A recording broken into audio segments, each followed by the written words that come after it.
Assalamualaikum warahmatullahi wabarakatuh.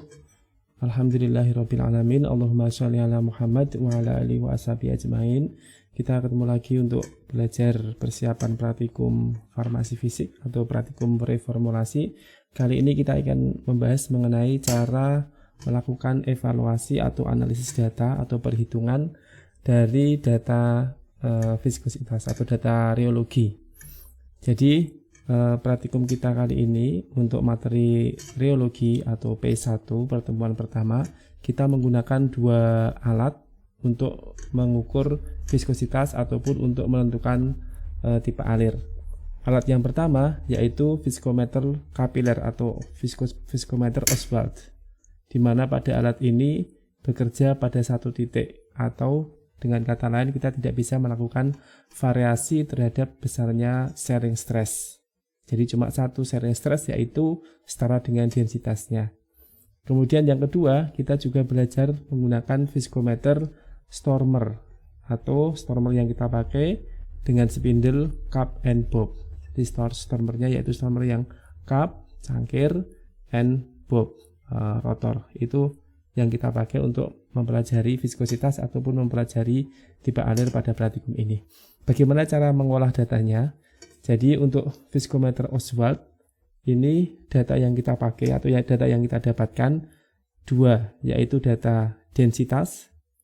Densitas itu adalah rho atau massa jenis dari data densitas, dan yang kedua yaitu data waktu yang diperlukan oleh cairan untuk mengalir di dalam kapiler.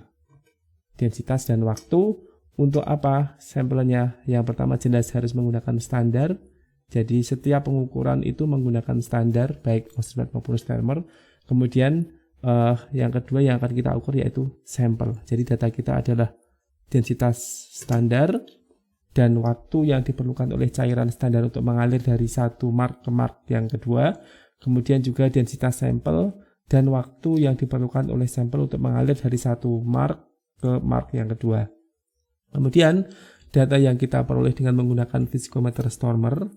Ya, viskometer Stormer itu viskometer yang bisa divariasi besarnya sharing stress sehingga bisa menghasilkan variasi sharing rate atau rate of share. Sehingga datanya di dalam alat Stormer itu kita dapatkan yaitu nilai rentang sharing stress dari kecil ke besar, berapa ke berapa begitu ya. Rentang sharing stress. Kemudian setiap nilai sharing stress itu akan menghasilkan data sharing rate atau rate of share.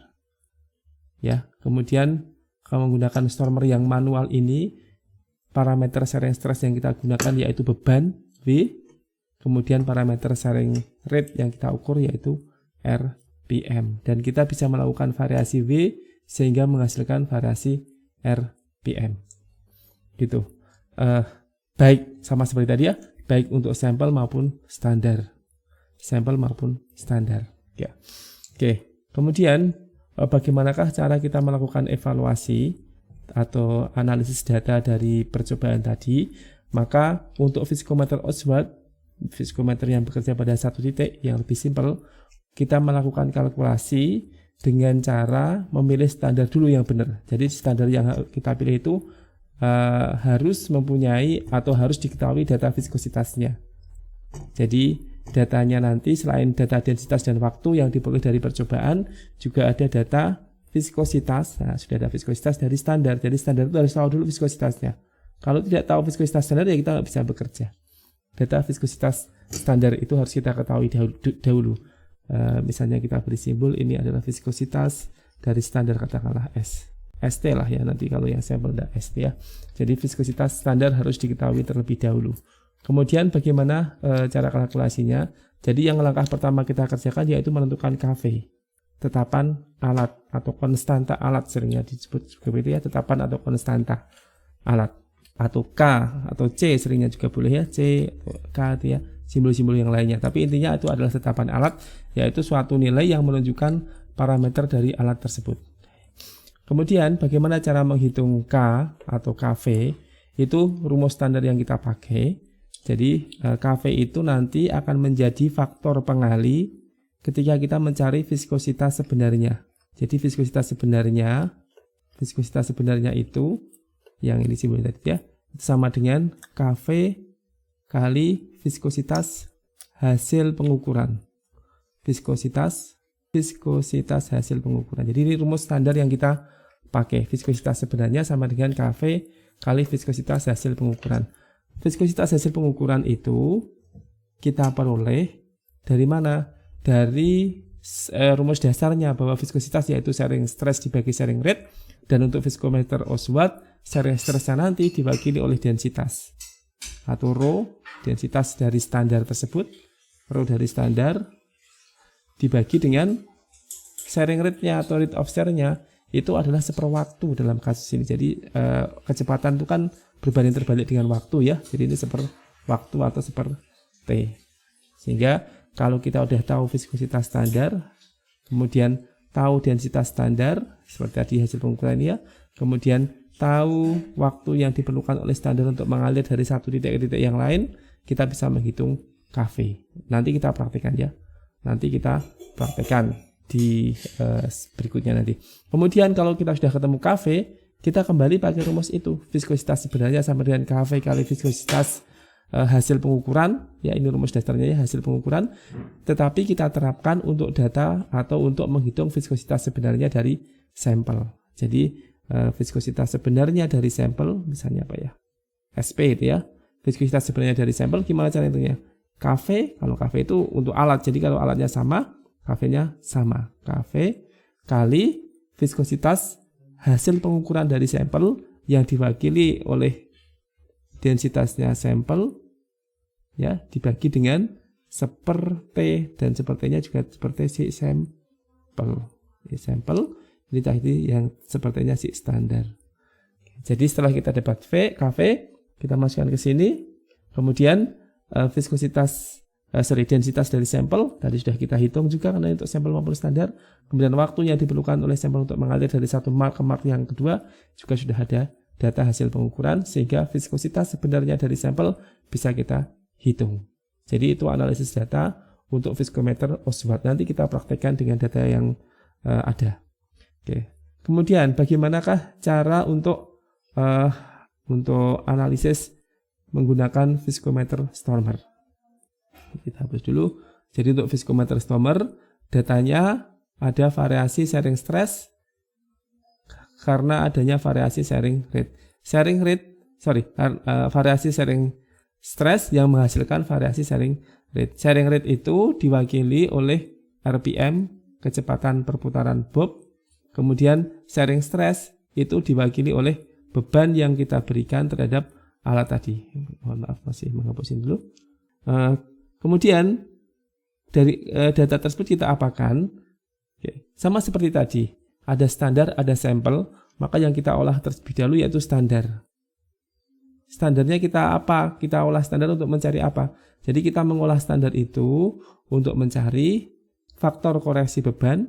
Nah, apa itu nanti kita bahas sekalian pas contohnya ya. Faktor koreksi beban.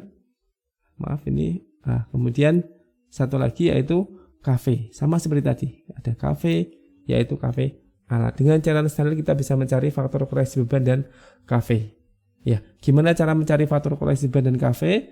Nanti kita bahas langsung dengan menggunakan data angka yang ada. Oke.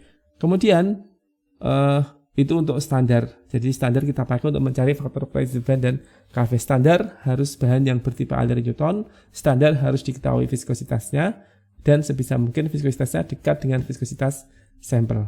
Itu syarat standar. Jadi Newton, kemudian dia diketahui viskositasnya. Oke. Kemudian bagaimana untuk sampel? Jadi cara mengolahnya untuk sampel bagaimana? Setelah kita mendapatkan data Kv dan faktor koreksi beban, kita pakai data ini untuk mengolah data dari sampel. Bagaimana mengolahnya? Jadi data awal yang kita miliki yaitu, kita tulis di sini aja sampel ya, sampel. Ya, data awal yang kita miliki yaitu V dan RPM. Oke. Dari V itu kita ubah menjadi V sebenarnya. V sebenarnya itu kita peroleh dari V yang kita tambahkan dikurangi faktor koreksi beban. Kemudian V dikurangi faktor koreksi beban yang menjadi V sebenarnya itu kita buat kurvanya terhadap RPM. Kita buat reogram, kan tipe alir tergantung reogram. Jadi untuk Stormer itu karena kita bisa melakukan variasi V, maka kita bisa membuat reogram dan bisa mengetahui tipe alirnya. Kalau Oswald tadi kita nggak bisa membuat reogram karena titiknya cuma satu dan nggak tahu tipe alirnya. Kalau ini karena bisa kita deteksi tipe alirnya, kita harus melakukan pendeteksian tipe alir tersebut. Dengan cara apa? Dengan membuat reogram kurva hubungan antara sharing stress yang ditujukan dengan V sebenarnya versus sharing rate yang diwakili oleh RPM dari kecepatan perputaran bob. Oke. Gimana dari reogram tersebut? Setelah kita dapat reogram, ya sama. Dari reogram itu kita cocokkan reogramnya sesuai dengan tipe alir apa. Ya, apakah reogramnya itu linear dan melewati 0,0, linear plus lewat 0,0? Kalau iya, berarti dia tipe alirnya Newton. Kalau dia linear, tapi dia memotong sumbu X positif, jadi dia memotong sumbu X positif atau interceptnya negatif berarti ya, itu berarti dia plastis.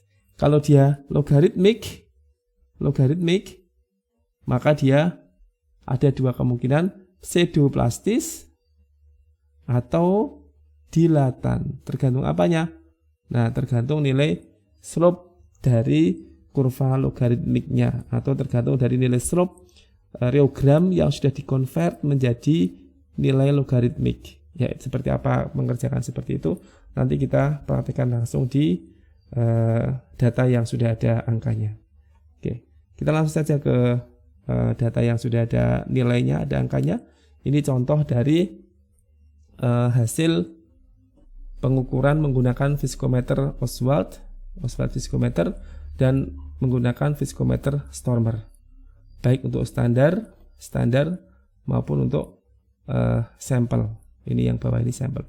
Standar yang kita pakai yaitu ini parafin liquidum ya, parafin cair, di mana parafin cair itu mempunyai viskositas, ini ada viskositas dinamik dan viskositas kinematik. Apa bedanya? Itu nanti di lain video itu ya. Jadi dia mempunyai viskositas pada suhu 20 derajat Celcius sebesar 32 MPAS, millipascal sekon.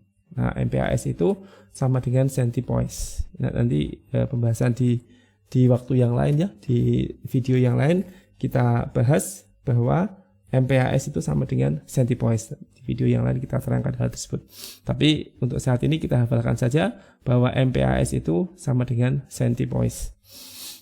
Oke, bagaimana cara perhitungannya? Jadi datanya yang kita dapatkan seperti yang saya sampaikan di depan, untuk viskometer Oswald itu kita mendapatkan data standarnya yaitu parafin liquidum tadi mempunyai density 0,8425, itu hasil pengukuran ya, dan waktu yang diperlukan oleh alat untuk mengalir, waktu yang diperlukan oleh cairan standar untuk mengalir dari satu mark ke mark yang lain, juga lihat video yang lainnya, maksudnya seperti apa itu kerjanya, itu adalah 26,2 detik. Kemudian untuk sampel ya, yaitu emulsi, itu densitasnya kita dapatkan 1,32, kemudian waktu yang diperlukan untuk mengalir 21,3 detik. Oke. Kemudian kita mau menentukan yang data seperti ini, densitas dan waktunya mempunyai viskositas 32. Kalau yang seperti ini, berapa viskositasnya? Gambarnya seperti itu ya. Untuk menghitungnya kita ada yang tahu standarnya yaitu 32 dan yang nggak tahu berapa yang akan kita hitung. Maka cara langkahnya seperti yang saya jelaskan tadi. Pertama kita menghitung dulu KV dari Oswald viskometer ini. Ya, kita hitung dulu KV-nya. KV-nya berapa? Untuk menghitung KV, rumusnya apa? Tadi seperti tadi ya, bahwa viskositas sebenarnya gimana disebutnya gitu ya, sebenarnya itu adalah KV kali viskositas hasil pengukuran, atau kita bilang nama terukur, viskositas hasil pengukuran. Kemudian itu adalah viskositas sebenarnya, di mana viskositas terukur itu diwakili oleh densitas per seperwaktu. Jadi kita sudah tahu viskositas sama dengan sharing stress dibagi sharing rate. Sharing stressnya ini setara dengan densitasnya, karena itu kan gaya, kan setara dengan densitasnya beban begitu ya. Tapi itu nggak kita variasi, densitasnya konstan. Kemudian sharing rate, kecepatan itu berbanding terbalik dengan waktu. Berbanding terbalik dengan waktu. Ya, sehingga ini kita masukkan angkanya 32 sama dengan KV, tetapan alat yang mau kita cari, kali viskositas terukur. Yang terukur tadi yaitu sama dengan 0,8425, itu adalah densitas, ya. Tadi kan setara dengan densitas per kecepatan. Kecepatan itu berbanding terbalik dengan waktu. Nah, itu adalah persamaan yang kita dapatkan. Kemudian kita beri aja sekalian waktunya di sini, yaitu 26,2 detik. Itu ya. Kemudian KV, maka KV bisa kita hitung sama dengan 32 dibagi, ya, dibagi 0,8425. Ini adalah densitas, dikali itu ya, dikali, bukan dibagi ini ya, 32 KV sama dengan 32 dibagi, betul ya, dibagi karena itu ke sana.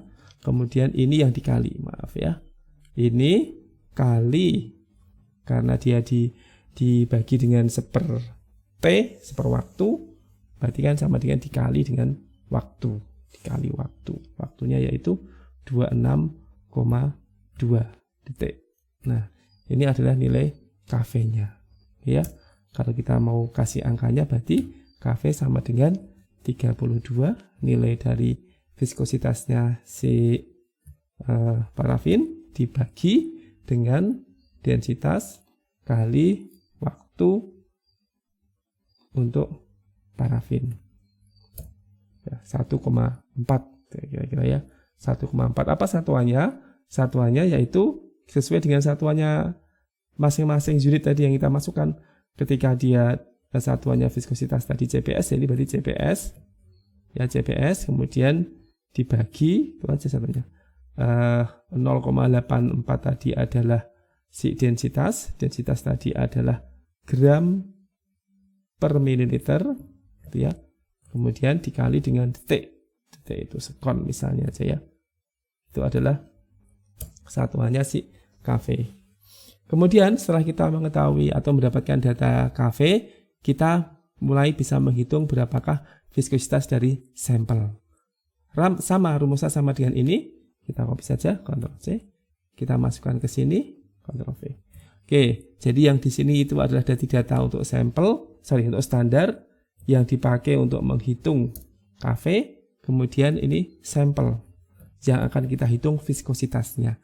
Berapa viskositas sebenarnya dari sampel? Itu akan kita cari. Jadi viskositas sebenarnya dari sampel ya, sampel sampai yang saya tulis ada di atas sama dengan, nah, KV kali viskositas terukur. KV-nya kita masukkan 1,4, jadi ini 1,45 itu adalah KV kali, ini masih teks ya, belum ke formula, viskositas terukur diwakili oleh densitas, ini densitasnya ya, bukan kali dibagi, viskositas terukurnya yaitu densitas, ini densitasnya, ini, nggak bisa, ini densitasnya yaitu kita ketik aja 1,32. Oke, kemudian kali atau dibagi seper waktu itu sama dengan kali waktu 21,3. Itu adalah viskositas sebenarnya dari sampel ya. Viskositas sebenarnya dari sampel seperti itu. Kita masukkan angkanya sekarang sama dengan 1,45 itu adalah ini viskositas, KV kali densitasnya dia kali waktu yang diperlukan oleh dia untuk mengalir. Oke. Jadi nilainya yaitu 40,75985. Satuannya apa? Satuannya tentunya adalah CPS, cm poise. Ya, kalau mau dirunutkan ini centipoise per gram per mililiter sekon kali gram per mililiter kali sekon. Jadi gram per mililiter sekonnya bisa kita coret sehingga tinggal centipoise saja. Oke, jadi itu adalah analisis data, perhitungan data untuk viskometer Oswald. Kita lanjutkan, bagaimana dengan viskometer Stormer? Oke, jadi ini adalah data viskometer Stormer untuk sampel. Ini data viskometer Stormer untuk sampel. Kita beri tanda biar sampelnya tadi yaitu parafin cair, sedangkan yang ini adalah viskometer Stormer untuk sampel. Mohon maaf, ini yang sampel, yang sini ini yang standar, yang sini jangan kebalik-balik ya. Ini standar. Oke. Bagaimana cara menganalisa tadi? Jadi tadi langkah yang pertama yaitu kita menghitung faktor koreksi beban FKW, faktor koreksi beban, dan menghitung tetapan alat KV dengan menggunakan sampel yang sudah kita ketahui viskositasnya dan tipe undernya yaitu tipe under Newton. Oke. Bagaimana cara mencarinya? Jadi yang pertama kita membuat reogram Newton untuk sampel ini, reogram Newton untuk parafin cair. Ini beban versus RPM. Jadi kita hitung dulu RPM-nya di sini. RPM itu adalah putaran per menit. Putaran per menit. Jadi kalau itu waktunya detik harus kita jadikan menit ya. Harus kita jadikan menit dengan cara dibagi 60. Jadi putarannya ada 30 putaran per menit, berarti dibagi 30 dibagi menit, dan menitnya yaitu data ini detik ya, oke, dibagi 60. Ini harus hati-hati tanda dalam buka kurung tutup kurungnya ya. Oke. Jadi roundnya ada 30 karena untuk 30 putaran roundnya RPM round per menit. Menitnya adalah 241, ini detik dibagi 60. Oke, jadinya adalah sudah ketemu RPM. Kemudian yang lainnya tinggal kita ke bawah. Oke, ini adalah data RPM-nya. Kemudian dari data RPM itu akan kita cari reogramnya untuk menentukan KV dan faktor koreksi beban. Ini kita buat reogramnya. Kurvanya seperti apa gitu ya. Ini adalah kurva dari ini biar kelihatan di mana, di sini ya. Kita kecilkan aja. Reogram Newton dari itu parafin cair. Sumbu X-nya tadi adalah beban dalam miligram. Beban adalah beban yang ditambahkan, belum beban sebenarnya ya. Tapi nggak masalah. Kemudian karena memang untuk ini kita nggak perlu convert ke beban sebenarnya untuk yang Newton. Kemudian sumbu Z-nya ini nggak usah kita tulis ya. Sumbunya yaitu RPM. Nggak usah kita tulis di sini. Udah apa itu ya. Kemudian tadi kita mau mencari faktor koreksi beban dan KV. Apa itu faktor koreksi beban dan KV? Jadi biar kita ada bayangan apa itu faktor koreksi beban. Kalau KV tadi sudah ya, faktor pengali dari viskositas terukur supaya menjadi viskositas sebenarnya ya. Kalau KV itu apa? Biar kita bisa gambar sebentar ya. Ya, jadi kalau kita panjangkan kurva ini sudah bentuk ya. Kalau kita panjangkan ya, maaf, Newton itu seperti ini ya. Nah, itu seperti ini. Sekarang kita fokus ke sini. Kita perbesar ya, kita perbesar biar ada kejelasan. Itu kalau kita gambar kurang lebih seperti ini. Ini kita perbesar ya, biar ada kelihatan. Apa itu yang dimaksud dengan faktor koreksi beban? Kalau ini adalah reogram, ini tadi kan reogram ya. Di sini sharing stress, di sini sharing rate atau rate of share. Artinya apa? Mestinya ketika sharing stressnya itu masih 0, ini kan 0 ya. Itu kurvanya atau cairannya tidak berputar, tidak mengalir. Artinya harusnya seperti ini. Kurvanya seharusnya ya. Tapi ini kenapa? Kok sharing stressnya 0 sudah ada aliran, itu kan sudah ada positif berapa gitu ya. Kok bisa seperti itu? Kenapa? Karena sebenarnya ketika belum kita tambahin beban di sini itu sudah ada beban sebelumnya. Beban sebelumnya itu berasal dari wadahnya. Wadah kan punya berat, jadi dia akan menarik bob untuk berputar. Tetapi jangan lupa bahwa di situ juga ada gaya gesek antara tali dengan rotor, tali dengan roda itu ya, sehingga wadah itu bebannya berapa harus kita kurangi dengan gesek. Jadi itulah yang menyebabkan ketika belum ada beban itu sudah ada beban dari wadahnya sehingga terjadi putaran sehingga memberikan sharing rate gitu ya. Berapa beban sebenarnya yang sudah ada di sini? Mestinya ya tinggal kita tarik aja. Berarti ini nolnya harusnya di sini kan? Nol yang harusnya kan ada di sini. Karena disinilah mulai terjadi aliran. Maka beban yang sudah ada ketika kita belum nambah apa-apa itu setara dengan panjangnya ini. Gitu ya. Maka yang disebut dengan faktor koreksi beban itu adalah nilai X yang ada di sini ini. Ini berapa nilainya?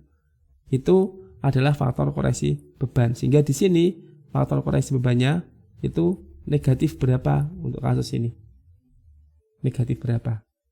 Yang itu menunjukkan bahwa nanti kalau kita melakukan kalkulasi, beban yang kita tambahkan itu harus dikurangi dulu dengan ini sebelum dianalisis datanya. Dikurangi dengan itu berarti seperti itu. Jadinya ditambah nanti gitu ya.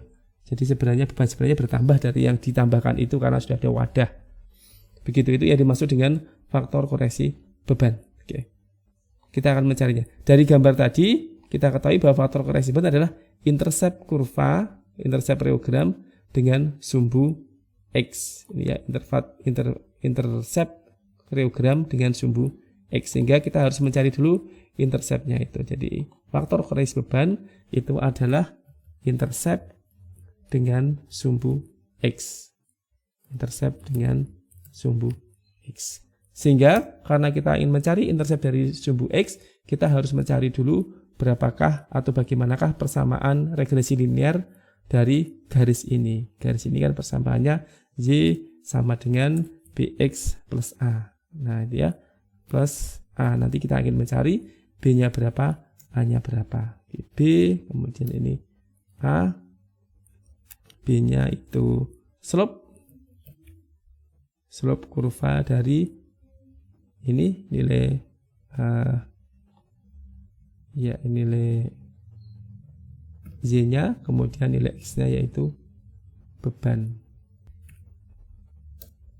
Ini adalah nilai slope-nya, kemudian A itu adalah intercept.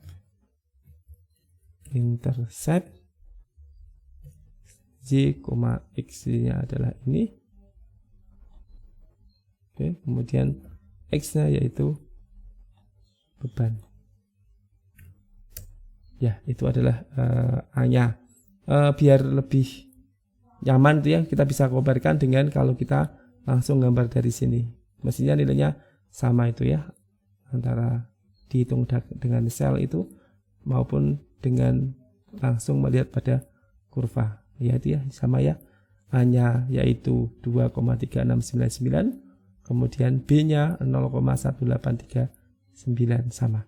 Oke, kalau mau kita cari R-nya, ini adalah nilai R-nya 0,9993, itu R kuadrat bukan R ya. Jadi lebih kecil nilainya daripada R. Oke. Ya, kembali ke sini. Setelah kita mengetahui nilai ini B dan A-nya, kita bisa menghitung berapakah titik potong dengan sumbu X gitu ya. Jadi kalau titik potong dengan sumbu X itu, ini titik potong dengan sumbu X itu terjadi ketika atau pada nilai ya, terjadi pada Y sama dengan 0. Jadi ketika Y-nya itu 0, maka itulah perpotongan dengan sumbu X. Ya, kalau Y-nya 0 berarti 0 sama dengan BX plus A, X sama dengan minus A per B. Ya, jadi ketika Y sama dengan 0, X-nya berapa? Y sama dengan 0, itu X-nya adalah, nah ini bisa kita tulis sini sama dengan min A, karena ini kalau kita geser ya, ini A-nya pindah ke Y, Y-nya 0 ya, Y-nya 0, maka X sama dengan minus A per B. Jadi A-nya pindah ke sana jadi minus ya, minus A, A-nya adalah ini, per B. Ya, minus 12,88. Ini adalah nilai dari faktor koreksi beban. Satuannya sama dengan satuannya si beban, yaitu miligram. Kemudian KV-nya berapa? KV tetapan alat sama rumusnya dengan yang tadi ya. KV itu apa? Sama dengan yang tadi, kita copy saja. Nah, kalau ini kita paksakan ada KV, berarti bisa kita pakai ini. Ini adalah KV, Ctrl C. Viskositas sebenarnya itu sama dengan KV kali viskositas terukur, ya. Viskositas terukurnya berapa? Viskositas terukur itu adalah sharing stress dibagi sharing rate. Ya, sharing stress dibagi sharing rate. Kalau cuma satu titik, kalau titiknya banyak, berarti seper slope dari kurva ini, seper slope-nya. Karena sharing stress dibagi sharing rate. Ya, kalau slope itu adalah sharing rate per sharing stress atau Y per X, ya, slope itu Y per X. Kalau X per Y berarti seper slope. Seper slope adalah viskositas hasil pengukuran. Gitu ya, berarti ini KV, biasanya kayaknya besar, KV kali viskositas terukur. Viskositas terukurnya yaitu, ya, maaf, kali bukan tambah ya. Viskositas terukurnya yaitu seper slope. Oke, viskositas terukur sama dengan KV kali seper slope, maka KV, mohon maaf ini ya, sebenarnya ini bukan terukur. Ini ya, ini viskositas sebenarnya.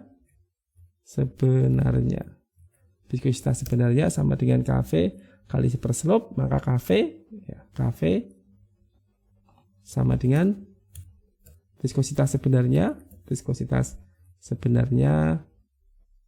ya, viskositas sebenarnya dibagi seper slope, berarti sama dengan dikali slope. Oke, itu ya, jadi KV sama dengan, ya betul ya, di viskositas sebenarnya dikali slope. Kita masukkan angkanya, sebenarnya yaitu 32 seperti parafin tadi, dikali dengan slope-nya. Slope-nya yaitu 0,18. Ini ya.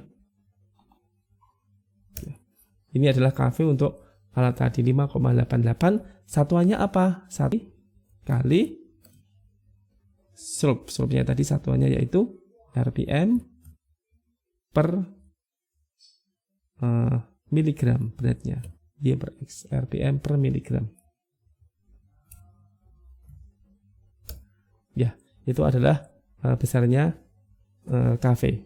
Ya, kemudian kita lanjutkan bagaimana untuk data sampelnya. Jadi setelah kita mendapatkan data faktor koreksi beban, interceptnya dengan sumbu X, kemudian kita juga mendapatkan KV, dan kita dapatkan dua-duanya ya. Ini interceptnya, ini faktor koreksi beban, kemudian ini KV-nya. Kita pakai data itu untuk menganalisis data sampel. Ini data sampel. Oke, kita mulai hitung dari sini. Langkah pertama sama seperti tadi, kita ubah menjadi RPM itu waktunya, kemudian bebannya kita ubah menjadi beban sebenarnya. Jadi di sini kita hitung dulu beban sebenarnya. Beban sebenarnya, jadi kita menambahkannya memang cuma 20 mg, tapi sebenarnya berapa? Tadi sebenarnya adalah 20 dikurangi faktor koreksi beban. Faktor koreksi bebannya yaitu ini tadi ya. Oke. Ini sebenarnya berarti 32,88. Kemudian tinggal kita paste ke bawah. Kita kunci dulu. Ya, ini adalah nilai beban sebenarnya yang kita tambahkan. Dari 20 menjadi 32 karena ada tambahan 12 dari beban si wadah tadi itu. Kemudian dari waktu ini kita ubah menjadi RPM. Sama ya, menjadi RPM. Caranya sama seperti tadi. Ya, roundnya 30. Kemudian per menit, menitnya yaitu detik. Ini dibagi dengan 60. Biar detiknya jadi menit. 3,97 dan seterusnya. Kemudian kita paste ke bawah. Nah, kita dapatkan data seperti dari sekilas data ini ada sebuah nilai yang dia di atas 100 ya, biasanya biar aman ini kita hilangkan karena dia riskan terjadinya turbulensi pada kecepatan aliran yang lebih dari 100 rpm ini, sehingga kita cuma punya data sampai dengan 200 mg bebannya ya. Kemudian setelah kita mendapatkan data berat sebenarnya dan rpm, kita lihat reogramnya. Jadi kita gambar ya. Kita lihat reogram itu, kita gambar reogram aslinya, reogram normalnya gitu ya. Ya, ini adalah reogram kurva normal dari sampelnya itu. Dari sampel ini kita lihat dia reogramnya. Nah, ini. Apa ini ya? Apakah ini linear? Jadi apakah dia linear atau sebenarnya dia adalah lengkung seperti ini gitu ya. Maka untuk mengetahui apakah dia linear atau lengkung, kita perlu membandingkan kurva mana yang sesuai, kurva linear atau kurva logaritmik gitu ya. Kurva linear atau kurva logaritmik. Maka kita buat kurva yang kedua, yaitu kurva logaritmiknya. Jadi ini kita buat lognya, log beban dan log rpm. Log beban dan log rpm. Ini log bebannya yaitu ini log beban, lognya apa namanya, log beban. Ini log bebannya kita paste ke bawah. Coba 4 data saja, 5 data, kemudian log rpm.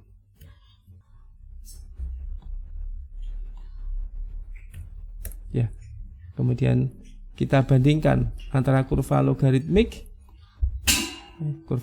ini kita bandingkan dengan kurva yang linear atau reogram normal. Mana yang lebih sesuai besarnya atau yang lebih sesuai dari gambar tersebut, logaritmik atau linear. Dengan cara apa? Kita bandingkan dengan cara melihat nilai korelasi di antara dua kurva ini. Ya. Sebelum kita lihat korelasi, kita bisa lihat dulu reogram dalam bentuk logaritmiknya. Ini tadi yang linear kita taruh sini, kemudian yang logaritmik kita juga bisa buat reogram logaritmiknya. Ya, ini reogram yang logaritmiknya.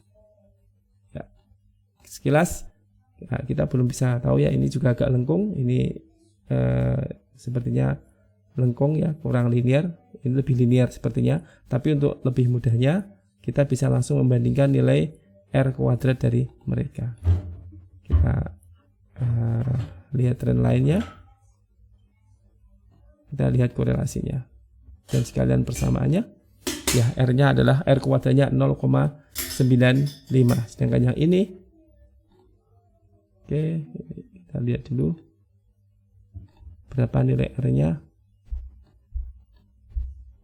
Ya, persamaannya sekalian R square 0,9783. Oke, dari R-nya jelas sekali tampak bahwa garis ini tidak fix atau tidak match dengan titik-titik kurva ini atau reogram ini. Sedangkan garis ini lebih fix atau lebih match dengan titik-titik reogram logaritmik ini. Sehingga dapat kita simpulkan bahwa data sampel ini mempunyai korelasi logaritmik yang lebih kuat daripada data yang tidak dilogkan. Artinya persamaan logaritmik ini lebih sesuai. Seperti yang di awal tadi, kalau dia kurva logaritmiknya itu lebih linear, artinya dia tipe alirnya bukan Newton karena dia tidak linear, tetapi dia bisa pseudoplastis, bisa dilatan. Bagaimana cara menentukannya dia pseudoplastis apa dilatan? Kita lihat dari nilai ininya, nilai slope-nya. Slope-nya yaitu 1,5915. Jadi nilai slope-nya lebih besar daripada 1, sehingga reogramnya tadi mengikuti tipe alir pseudoplastis. Ya, jadi begitu cara menentukannya. Tadi seperti itu sudah tak singgung di sini ya. Jadi kalau dia linear dan lewat 0,0 berarti dia Newton. Kemudian kalau dia linear tapi tidak lewat 0,0 atau memotong sumbu X di positif begitu ya, maka dia plastis. Kemudian yang pseudoplastis itu seandainya dia logaritmiknya mempunyai R yang lebih tinggi atau kurvanya kurva logaritmik.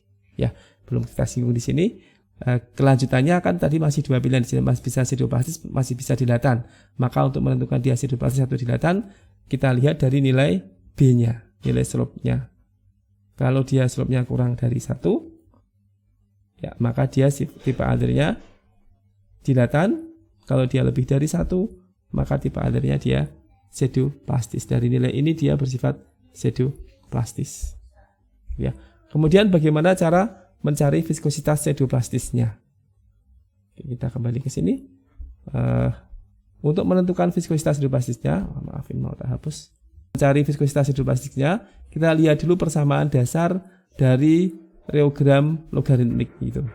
Jadi sudah kita singgung di kuliah begitu ya, di teorinya bahwa seperti ini aja. Persamaan Newton itu diikuti oleh bahan yang tipe alirnya Newton, di mana viskositas sama dengan F dibagi G. F per G atau sharing stress dibagi sharing rate.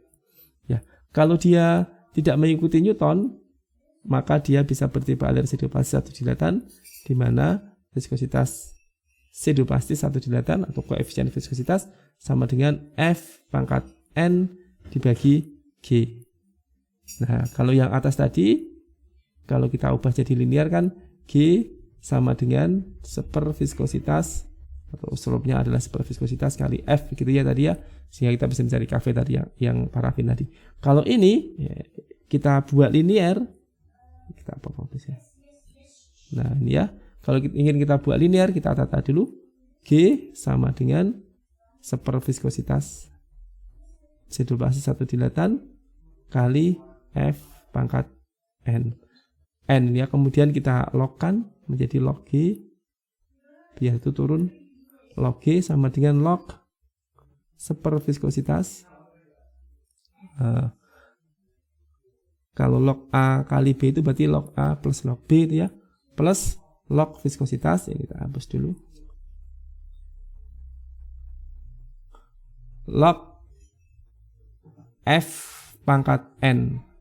Log F pangkat N itu sama dengan N log F. Jadi N log F. Jadi yang linear adalah kurva hubungan antara log F versus log G. Ini seperti yang tadi kita hitung di Excel tadi ya. Log G versus log F itu linear. Kemudian nilai slope-nya N ini, tadi N ini ya. N ini nilainya adalah 0 ke atas. Nggak mungkin N-nya kurang dari 0. Karena kalau N-nya dari 0, kurvanya malah turun. Sharing stress naik, sharing rate turun. Nggak mungkin tuh ya. Maka nilai N itu adalah di atas 0 ya, sampai dengan tak hingga. Nah, kalau N-nya itu di bawah 1, tapi tetap di atas 0 dia, jadi 0 sampai dengan 1, itu tipe alirnya dia adalah dilatan. Kalau N-nya itu nilainya 1, tipe alirnya adalah Newton. Kalau dia N-nya adalah 1 ke atas, maka ini yang nilainya pseudoplastis.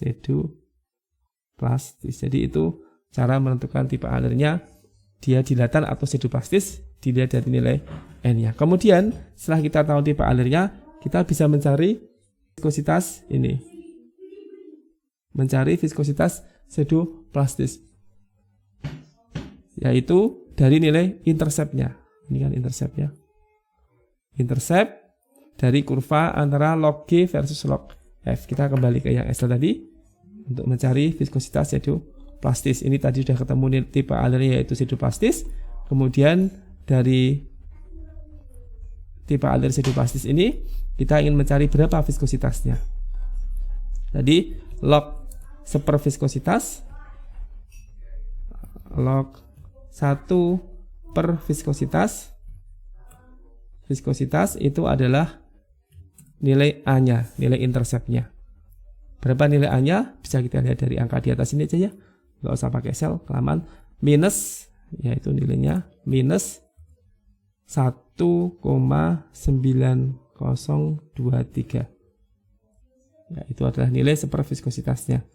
Oke, berarti berapa itu? Berarti seperviskositasnya adalah 1, antilog dari nilai itu. Seperviskositasnya sama dengan antilog dari minus ini minus 1,9023. Oke, berarti itu berapa nilai antilog dari itu? Nah, kita tulis dulu aja ya. Superviskositas sama dengan, kita hitung nilai antilog dari itu sama dengan, gimana simbolnya antilog itu ya? Antilog itu gini, 10 ya, nilainya adalah minus 1,9023. Ini kurang sama dengan, semoga bisa kerja nih formulanya, kurang kurung ya, 0,012523 itu adalah superviskositas ya. Kemudian viskositasnya adalah, nah tinggal dibalik aja ya, sama dengan 1 per ini tadi itu. Oke, ini adalah viskositas terukur. Kenapa terukur? Karena belum kita kalikan Kv, jadi masih viskositas terukur. Maka viskositas sebenarnya adalah ini sama dengan Kv kali itu. Berarti ini kali Kv. Kv-nya tadi sudah kita hitung. Nilainya Kv yaitu 5,88. Nah, itu adalah, wah ini sangat kental ternyata ya, 468 CPS. Oke, jadi kita mendapatkan dua data di sini, yaitu data tipe alir. Dia tipe alirnya yaitu pseudoplastis karena nilai N-nya lebih dari 1.